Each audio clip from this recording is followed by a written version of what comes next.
ভাইজান ভাইজান আমার কিছু ভিক্ষা দেন না ভাইজান। মনিক, তুই তুই এখানে বসে ভিক্ষা করতেছিস? ভাইয়া তুমি এখানে? বংশের মুখে চুনকালি দিয়ে আমার মান সম্মান খাইয়া যে পোলার হাত ধরে গেছ, সেই পোলা তোর সম্মান করলো না? ঘর থেকে কি বাইক করে দিতেছে, এখন রাস্তা বসে ভিক্ষা করতেছি? ভাইয়া তুমি এসব কি বলতেছো?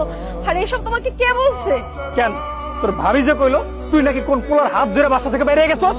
আর তুমি সেটা বিশ্বাসও করে নিলে? তুমি জানো এতদিন আমার উপর কত অত্যাচার হয়েছে, কত খারাপ ব্যবহার করা হয়েছে আমার সাথে? মানেটা হলো